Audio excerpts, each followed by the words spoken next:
மதி, இப்ப தொடர்ந்து தரைவழி தாக்குதலுமே தீவிரமாக இருப்பதாக சொல்லியிருந்தீங்க. 3 மாநிலங்கள்ல தாக்குதல் நடந்துட்டு வரக்கூடிய நிலையில பொதுமக்கள் பாதுகாப்பான இடங்களுக்கு செல்வதற்கான ஏற்பாடுகள் ஏதேனும் செய்யப்பட்டிருக்கா? ஏற்கனவே முன்னெச்சரிக்கையாக மின்சாரம் துண்டிக்கப்பட்டிருக்கு. வேறு என்னென்ன பாதுகாப்பு ஏற்பாடுகள் எல்லாம் அந்தந்த பகுதிகளில் செய்யப்பட்டிருக்கு? ஜம்மு காஷ்மீரை குறிவைத்து ராணுவம் பாகிஸ்தான் தாக்குதல் நடத்தி வந்த நிலையில் அந்த பகுதி மக்கள் உடனடியாக பாதுகாப்பான இடங்களுக்கு அப்புறப்படுத்தப்பட்டார்கள். இந்த நிலையில்தான் தற்பொழுது மற்ற 2 மாநிலங்களையும் நோக்கி பாகிஸ்தான் இது போன்ற ஒரு தாக்குதலை நிகழ்த்தி இருக்கிறது. முன்னெச்சரிக்கை நடவடிக்கையாக உடனடியாக மின்சாரம் துண்டிக்கப்பட்டு இருக்கிறது. அதுவே ஒரு மிகப்பெரிய முன்னெச்சரிக்கை நடவடிக்கையாக பார்க்கப்படுகிறது. அதனைத் தொடர்ந்து அந்த எல்லையோர பகுதிகளில் இருக்கக்கூடிய மக்கள் அடுத்ததாக அவர்கள் பாதுகாப்பான இடங்களுக்கு அப்புறப்படுத்த கூடிய பணிகள் அடுத்ததாக மேற்கொள்ளப்பட இருக்கின்றன. எனவே இந்திய ராணுவத்தை பொறுத்தவரைக்கும், மத்திய அரசை பொறுத்தவரைக்கும் மக்களை எந்த எல்லைக்கும் சென்று காப்பாற்றுவது என்பதில் மிக உறுதியாக இருக்கிறது. எனவே இந்த தாக்குதலால் தற்பொழுது வரை உயிரிழப்புகளோ அல்லது பொருள் சேதமோ போன்ற எதுவுமே ஏற்பட்டதாக எந்த தகவலும் இல்லை. இதனை எதிர்வரக்கூடிய தாக்குதலில் இருந்தும் உறுதி செய்வதற்கான முயற்சிகள் இந்திய ராணுவம் ஏற்பட்டு இருக்கிறது. எனவே இந்த ட்ரோன்கள் அனைத்தும் அழித்து ஒழிக்கப்பட்டிருக்கின்றன. அதே போல தரைவழி தாக்குதலில் அவர்கள் ஈடுபட்டாலும் கூட அந்த தரைவழி தாக்குதலும் தற்பொழுது வரை அவர்களுக்கு எந்த விதமான வெற்றியையும் தரவில்லை. அந்த முயற்சியும் இந்திய ராணுவத்தால் முற்றிலுமாக முறியடிக்கப்பட்டு இருக்கிறது என்ற ஒரு தகவல் தான் வெளியாகி இருக்கிறது.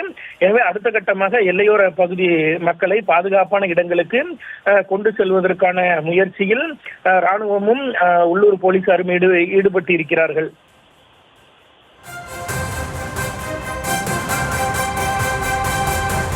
இப்ப ஏற்கனவே எல்லையில பலத்த பாதுகாப்பு போடப்பட்டிருக்கக்கூடிய நிலையில மற்ற மாநிலங்களை பொறுத்த வரைக்கும் அந்த பகுதியை சுற்றி இருக்கக்கூடிய மற்ற மாநிலங்களிலும் பாதுகாப்பு பலப்படுத்தப்பட்டிருக்கா? அங்க இருக்கக்கூடிய சூழல் எப்படி இருக்கு மதியழகன்? அதாவது தற்பொழுதைய நிலையை பொறுத்தவரை ஜம்மு காஷ்மீரில் ஏற்கனவே அதிக அளவிலான முன்னேற்பாடுகள் செய்யப்பட்டிருந்தன. அதே போல பஞ்சாப் மற்றும் ராஜஸ்தானை பொறுத்தவரை, குறிப்பாக பஞ்சாபை பொறுத்தவரை எல்லையோர, அதாவது பஞ்சாபில் எந்த விதமான, அதாவது போலீசாருக்கு எந்த விடுப்பும் கிடையாது. அவர்கள் அனைவரும் உடனடியாக பணிக்கு திரும்ப வேண்டும் என கடைநிலை காவலர் தொடங்கி IPS அதிகாரி, அது மட்டுமில்லாமல் IAS அதிகாரிகளுக்கு கூட அது போன்ற ஒரு உத்தரவானது பிறப்பிக்கப்பட்டிருந்தது. அது மட்டுமில்லாமல் மக்கள் பொது இடங்களில் கூடக்கூடாது என்ற ஒரு உத்தரவும் பஞ்சாப் மாநில அரசால் பிறப்பிக்கப்பட்டிருந்தது. அது மட்டுமில்லாமல் பஞ்சாப் மற்றும் ராஜஸ்தான் மாநிலங்களில் எல்லையோரங்களில் இருக்கக்கூடிய பள்ளிகள் மூடப்பட்டு பள்ளிகளுக்கு விடுமுறை அளிக்கப்பட்டிருந்தன. இது எல்லாமே ஒரு பாதுகாப்பு முன்னெச்சரிக்கை நடவடிக்கையாக தான் மேற்கொள்ளப்பட்டிருந்தது. பூஞ்ச் பகுதியில் பாகிஸ்தானினுடைய அத்துமீறிய தாக்குதல் அதிக அளவில் இருந்ததன் காரணமாக அந்த பகுதி மக்கள் பாதுகாப்பான இடங்களுக்கு அனுப்பி வைக்கப்பட்டனர். ஆனால் அது போன்ற நடவடிக்கை எதுவும் பஞ்சாப் மற்றும் ராஜஸ்தானில் மேற்கொள்ளப்படவில்லை. ஆனால் தற்பொழுது பாகிஸ்தானுடைய இந்த தாக்குதலை தொடர்ந்து அந்த நடவடிக்கையும் தற்பொழுது உடனடியாக தொடங்கப்பட்டு இருப்பதாக தகவல்கள் வெளியாகி இருக்கின்றன. குறிப்பாக ஜெய்சால்மரில் பாகிஸ்தான் ராணுவத்தினுடைய தாக்குதல் அதிக அளவில் இருப்பதால் அங்கு மின்சார நிறுத்தம் உடனடியாக துண்டிக்கப்பட்டு இருக்கிறது. பாகிஸ்தான் ராணுவத்தினுடைய அந்த தாக்குதலுக்கு பதிலடியும் கொடுக்கப்பட்டு வருகிறது. குறிப்பாக பூஞ்ச் பகுதியில் தான் பாகிஸ்தான் ராணுவம் தரைவழி தாக்குதலை அதிகப்படுத்தி இருக்கிறது. துப்பாக்கி உள்ளிட்ட ஆயுதங்களை கொண்டு அவர்கள் தாக்குதல் முயற்சியில் ஈடுபட்டு வருகிறார்கள். அதனை தடுத்து நிறுத்துவதற்கும் அதற்கும் இந்திய ராணுவம் தக்க பதிலடியானது கொடுத்து வருகிறது.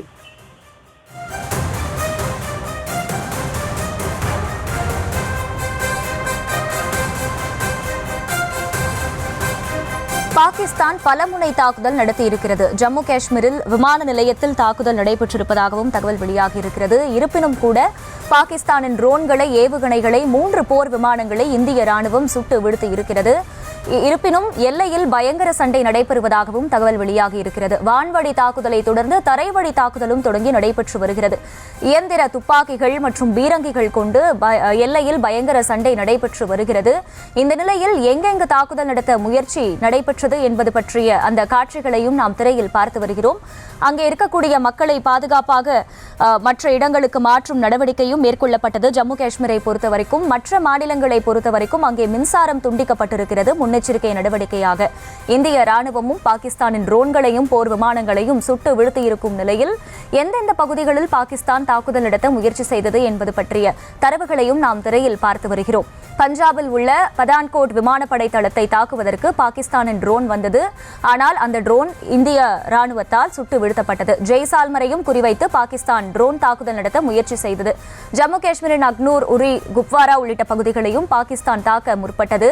ஜம்மு காஷ்மீரில் பாகிஸ்தான் எல்லையை ஒட்டிய பகுதிகளில் பயங்கர துப்பாக்கிச் சண்டையும் நடைபெற்று வருவதாக ஒரு தகவல் ஒன்று கிடைக்கப்பட்டிருக்கிறது. ஜம்மு காஷ்மீர், ராஜஸ்தான், பஞ்சாப் மாநிலங்களில் பாகிஸ்தான் தாக்குதல் நடத்த முயற்சி செய்தது.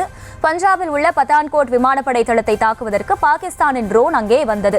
ஜெய்சால்மரையும் குறிவைத்து பாகிஸ்தான் ட்ரோன் தாக்குதல் நடத்த முயற்சி செய்ததாகவும் ஒரு தகவல் கிடைக்கப்பட்டிருக்கிறது. ஜம்மு விமான நிலையம், ஜம்மு பல்கலைக்கழகத்தையும் குறிவைத்து தாக்குதலுக்கு முயற்சி நடைபெற்றதாகவும் தகவல் வெளியாகியிருக்கிறது. பாகிஸ்தான் எங்கெங்கு தரைவழி தாக்குதல் நடத்தியது என்பது பற்றிய விவரங்களை பார்க்கிறோம். ஜம்மு காஷ்மீரின் அக்னூர், உரி, குப்வாரா உள்ளிட்ட பகுதிகளில் தரைவழி தாக்குதலை நடத்த முயற்சி செய்தது. ஜம்மு விமான நிலையம், ஜம்மு பல்கலைக்கழகத்தை குறிவைத்து ட்ரோன் தாக்குதலில் முயற்சியில் ஈடுபட்டது பாகிஸ்தான். ஜெய்சால்மரில் உள்ள விமானப்படை தளத்தையும் குறிவைத்து பாகிஸ்தான் ட்ரோன்களை அனுப்பியிருந்தது. ஜம்மு காஷ்மீர், ராஜஸ்தான், பஞ்சாப் மாநிலங்களில் தாக்குதல் நடத்த பாகிஸ்தான் முயற்சியில் ஈடுபட்டிருந்தது. ஜம்மு காஷ்மீரின் அக்னூர், உரி, குப்வாரா, பூஞ்ச் ஆகிய பகுதிகளிலும் தரைவழி தாக்குதலில் ஈடுபட்டிருந்தது பாகிஸ்தான். எல்லைப் பகுதிகளில் தொடர்ந்து தரைவழி தாக்குதலும் துப்பாக்கிச் சண்டைகளும் நடைபெற்று வரக்கூடிய நிலையில் அது பற்றிய அண்மை செய்தியை பார்க்கிறோம். தொடர்ந்து செய்தியாளர் மதியழகனிடம் விவரங்களை கேட்கலாம். மதியழகன், நீங்க இது பற்றிய விவரங்களை சொல்லிட்டு இருந்தீங்க, தொடரலாம். ஜம்மு பாகிஸ்தான் ராணுவம் முதலில் ஜம்மு பகுதியை நோக்கி மட்டுமே ட்ரோன் தாக்குதல் நடத்தியதாக தகவல்கள் வெளியான நிலையில், ஆனால் பல்வேறு இடங்களை குறிவைத்து இந்த தாக்குதலானது நடத்தப்பட்டிருக்கிறது. குறிப்பாக எல்லையோர மாநிலங்களான மூன்றும், காஷ்மீர், பஞ்சாப், ராஜஸ்தான் மூன்றும் குறிவைக்கப்பட்டிருக்கிறது.